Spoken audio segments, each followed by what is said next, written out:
तो क्या हाल है भाई लोग। देखो आज हम जो है अपने रेगुलर कंटेंट को थोड़े साइड में रखकर एक और टॉपिक के ऊपर बात करने वाले हैं, क्योंकि तुम्हें पता ही होगा कि डीमन स्लेयर की इन्फिनिटी कैसल आर्क वाली मूवी हमारे इंडिया के अंदर कुछ ही दिनों के अंदर रिलीज होने वाली है। और अगर तुम्हें इंडिया के अंदर जो रिलीज डेट है वो पता नहीं है तो तुम्हारे इन्फॉर्मेशन के लिए बता दूं, हमारे इंडिया के अंदर जो demon slayer infinity castle arc वाली मूवी है वो 12 सितंबर को रिलीज होगी, बट उसकी जो प्री बुकिंग है वो ऑलरेडी इंडिया के अंदर चालू हो चुकी है। और इसीलिए बहुत सारे न्यू अपडेट और बहुत सारे न्यू लीक्स निकल के आ चुके हैं demon slayer infinity castle movie के रिगार्डिंग, और वही सारे अपडेट्स को कवर करने के लिए हम आज की ये वीडियो बना रहे हैं। तो बिना देरी के, मेरा नाम है सुमन और आप लोग देख रहे हैं मेरा YouTube channel. Let's continue the video.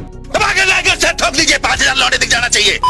तो हम अपने फर्स्ट अपडेट की तरफ अगर देखें तो हमारा जो फर्स्ट अपडेट है वो है अपने इंडिया के अंदर जो demon slayer infinity castle arc movie का प्री बुकिंग चालू हुआ है उसके रिगार्डिंग। हमारी जो demon slayer infinity castle arc वाली मूवी की प्री बुकिंग है वो इंडिया के अंदर ऑलरेडी 100K से भी ऊपर टिकट सेल कर चुके हैं, यानी कि ऑलमोस्ट 5 करोड़ रुपए ऑलरेडी अपने इंडिया के अंदर डीमन स्लेयर वाली मूवी ने कमा लिया है। और एस्टिमेट ये लगाया जा रहा है कि जो डीमन स्लेयर मूवी जब तक रिलीज होगी वो रिलीज होने से पहले ही 15 करोड़ से भी ज्यादा टिकट्स ऑलरेडी प्री बुकिंग हो जाएंगे। और हम अगर अपने नेक्स्ट अपडेट की तरफ चले तो हमारे जो demon slayer infinity castle arc वाली मूवी है इंडिया के अंदर ऐसा पहली बार हो रहा है कि किसी भी एनिमेटेड मूवीज के लिए सुबह 5 बजे का जो स्क्रीनिंग है वो चालू किया जा रहा है। मतलब सुबह के 5 बजे IMAX थिएटर्स पर तुम जाकर demon slayer infinity castle movie देख सकते हो। बट इस पार्ट का बात छोड़ो, हमारी जो नेक्स्ट पार्ट आएगी डीमन स्लेयर इन्फिनिटी कैसल की जो कि 2027 में आएगी आई थिंक, तो उस पार्ट को मैं जरूर से IMAX पर देखने जाऊंगा, क्योंकि उस पार्ट के अंदर बहुत ही माइंड ब्लोइंग बैटल्स होने वाले हैं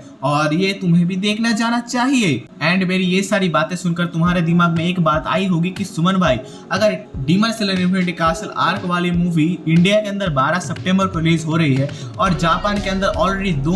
ऑलमोस्ट 2 महीने पहले जुलाई के 18 तारीख को रिलीज हो चुकी है, तो जापान के अंदर जो डीमन स्लेयर की मूवी है उसने कितना कमाया है और हमारे जो मुगेन ट्रेन यानी कि जापान की हाईएस्ट एनिमेटेड ग्रॉसिंग फिल्म है उसने कितना कमाया था और उसको बीट करने के लिए अभी कितना बाकी है, तो ये सारी बातें भी हम इसी वीडियो के अंदर डिस्कस करेंगे। तो क्योंकि हम डीमन स्लेयर मूवी पे हैं इसीलिए हम डीमन स्लेयर मूवी से ही बातचीत शुरू करेंगे। तो आज की डेट में डीमन स्लेयर की इन्फिनिटी कैसल चैप्टर 1 वाली मूवी ने जापान के अंदर ऑलमोस्ट $294 मिलियन कमाए हैं, यानी कि अगर तुम उसे इंडियन करेंसी में देखने जाओ तो 2586 करोड़ रुपए होते हैं भाई लोग। और उसी के बाद अगर हम डीमन स्लेयर मूवी की ही वर्ल्ड वाइड कलेक्शन को देखने जाए, यानी कि ऑल ओवर वर्ल्ड के अंदर डीमन स्लेयर की इन्फिनिटी कैसल आर्क वाली मूवी ने टोटल कितना कमाया है और ऑल ओवर वर्ल्ड के बारे में बातचीत करें तो ये डीमन स्लेयर वाली मूवी जापान के अलावा बस सिंगापुर में ही रिलीज हुई है और total overall 300 million world wide कमाया है डीमन स्लेयर की मूवी ने अभी तक। और इसी चीज को साइड में रखते हुए हम अगर हमारी जापान के हाईएस्ट ग्रॉसिंग फिल्म जो मुगेन ट्रेन है डीमन स्लेयर की उसके बारे में अगर बात करें तो उसने अभी तक वर्ल्ड वाइड 500 मिलियन यानी कि टू ऑलमोस्ट 4000 करोड़ से भी ज्यादा का रेवेन्यू जनरेट किया है, जो कि एक बहुत ही बड़ा नंबर होता है। अब देखो अगर तुम साइड बाय साइड कंपैरिजन करने जाओगे तो डीमन स्लेयर की जो इन्फिनिटी कैसल आर्क वाली मूवी है वो अभी तक बस 2 ही कंट्रीज के अंदर रिलीज हुआ है और उसी ने ऑलमोस्ट $300 मिलियन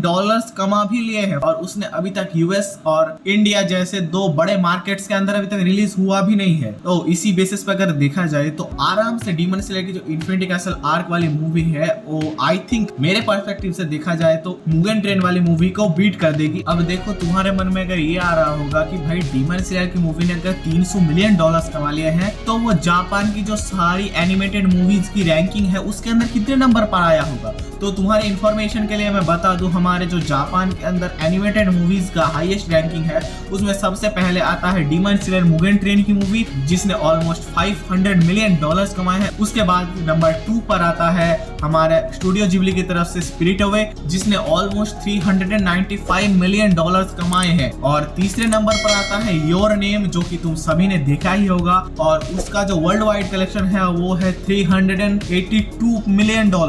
और उसी के बाद हमारा सुजुमे है और ऐसे ही बहुत सारे एनिमे मूवीज हैं। तो अगर हम हमारे डीमन स्लेयर किमित्सु नो याइबा यानी कि अपने इन्फिनिटी कैसल आर्क की पार्ट 1 की बात करें तो वो अभी तक हमारे जो जापान की लिस्ट की रैंकिंग है उसके अंदर टॉप 5 रैंकिंग पर ऑलरेडी आ चुका है। अब देखो इन सारी बातों को साइड में रखकर अगर हम मुद्दे की बात करें तो इस मूवी के अंदर बेसिकली तुम्हें 3 फाइट्स देखने को मिलेंगी और उसके अंदर जैसा कि तुमने ट्रेलर के अंदर अपने बैड एस जेनेत्सु को देखा ही होगा, तो जेनेत्सु की जो काइगाकू के साथ फाइट है वो उस फाइट को पूरी की पूरी दिखाई जाएगी और हमारे आकाज़ाकी फाइट तांजीरो के साथ और ग्यू के साथ वो भी पूरी दिखाई जाएगी विथ आकाज़ाकी बैक स्टोरी। ये पूरी वीडियो देखने के बाद क्या तुम demon slayer infinity castle arc वाली मूवी को रैंकिंग में ऊपर पहुंचाने के लिए मदद करोगे या फिर थिएटर में ना जाकर तुम ओटीटी प्लेटफॉर्म में जब रिलीज होगा उसका इंतजार करोगे? ये मुझे कमेंट्स में बताओ। तो भाई लोग, इसी के साथ हमारी आज की वीडियो खत्म होती है और इस वीडियो के अंदर हमने कुछ नया टॉपिक को कवर करने की कोशिश की है हमारे रेगुलर कंटेंट को छोड़कर। और अगर तुम्हें ये वीडियो अच्छी लगी हो तो वीडियो को लाइक कर दो और ऐसे ही और भी कंटेंट के लिए हमारे चैनल को सब्सक्राइब करके बेल आइकन को ऑन करना मत भूलना। मेरा नाम है सुमन और आप लोग देख रहे हैं मैड यूट्यूब चैनल। मिलते हैं एक और न्यू वीडियो एक और न्यू टॉपिक के साथ। Until then bye bye.